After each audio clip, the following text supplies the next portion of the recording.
இதில் ஒரு சிற்ப வேலைப்பாடுகள் இருக்குது. அதுவும் கல்லினால் தான் பண்ணியிருக்காங்க. இதுவும் நல்லா இருக்குது. இதுலேயும் இருக்குது.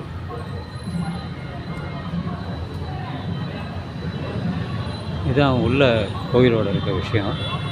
இதில் இதை எழுதியிருக்காங்க. ஸ்ரீ காமாட்சி அம்மன் மற்றும் ஸ்ரீ வைகுண்ட பெருமாள் வகையறா தேவஸ்தானம், மாங்காடு, சென்னை 6,122. ஸ்ரீ கனகவல்லி சமேத ஸ்ரீ வைகுண்ட பெருமாள் திருக்கோயில். இதெல்லாம் இருக்குது.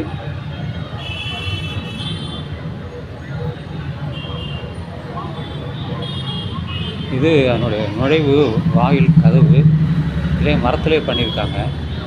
இது குருமத்தாழ்வார் அதுதான் நினைக்கிறேன். இப்படி ஒவ்வொரு இது வந்து கிருஷ்ணன் அப்படி ஒவ்வொன்றையும் அதை படிச்சிருக்காங்க. இதுலேயும் அப்படி தான்.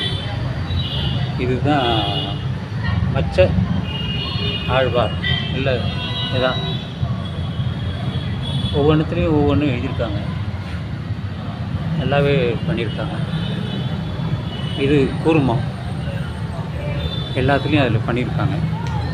இது மச்சவதாரம் தான். பெருமாள் வந்து மச்சவதாரம் எடுத்தார். இதில் வந்து சங்கு இருக்கும், இது சங்கு சக்கரம் இப்படி இருக்கும். எல்லாமே நல்லாவே பண்ணியிருக்காங்க. இதுலேயும் அது போல் இருக்குது.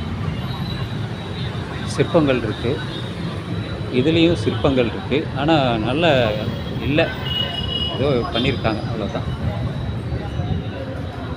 ஸோ வந்ததுக்கு இதோடு முடிச்சுக்கிறேன் நான்.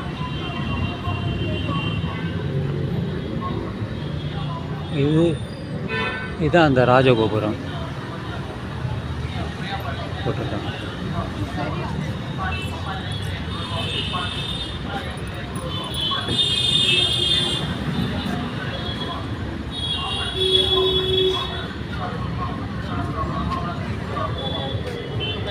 கடை அதெல்லாம் போட்டிருக்காங்க.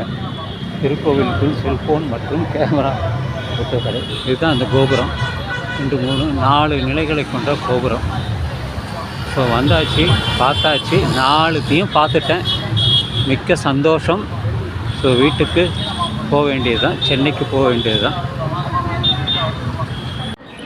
ஸ்ரீ வைகுண்ட பெருமாள் கோயில் தான். இப்போ தீபாராதனை நடிச்சுப்பில் இருக்குது. ஒரே கூட்டம், எல்லோரும் பார்க்குறாங்க.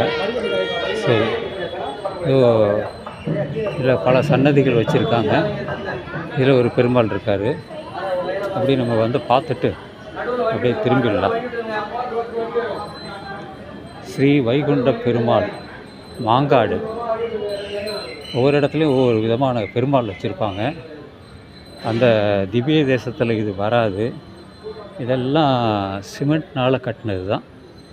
அந்த வேலைப்பாடுகள் அதை போல தான் தெரியுது. இதோ கோசாலை இருக்குது பக்கத்தில். மாடுகள்லாம் வச்சுருக்காங்க. கோசால் பெருசாக இருக்குது. யாரோ ஒருத்தர் வந்து ஒரு 1000 மாடை கோசாலைக்கு கொடுத்துட்டதா சொன்னார். ஸோ இதெல்லாம் சின்ன சின்ன இது இருக்குது. சுற்றி வர்றதுக்கு பாதை வச்சுருக்காங்க. இதோ கோசாலை, இதோ நிறைய மாடுகள் இருக்குது. இது கோவிலுக்காக தானம் பண்ணியிருப்பாங்க. இதுதான் அது முன்னாடி இருக்கிற கோபுரம். அதாவது இதுதான் மூலவர் இருக்கக்கூடியது தான் இந்த இடம். பின்னாடி இருக்கிறது தான் ராஜகோபுரம். இது ஒரு 500 வருடங்களுக்கு மேலே இருக்கும். சரியான நமக்கு வந்து தெரியல. இதெல்லாம் வந்து கல்லினால் ஆனது தான். வந்ததுக்கு எல்லாத்தையும் பார்த்துட்டேன். இதை பார்த்துட்டேன், அதை பார்த்துட்டேன். இதில் இருக்கும். இதுதான் மூலவர் இருக்கக்கூடிய கோபுரம். கீழே தான் இருக்கும். இதோ அடையாளமாக வச்சுருக்காங்க நிறையா. அதுதான் அந்த 1, 2, 3, 4, 5 நிலைகளை கொண்ட ராஜகோபுரம். அதான் வந்தது. இதோடு நிறுத்திடலாம்.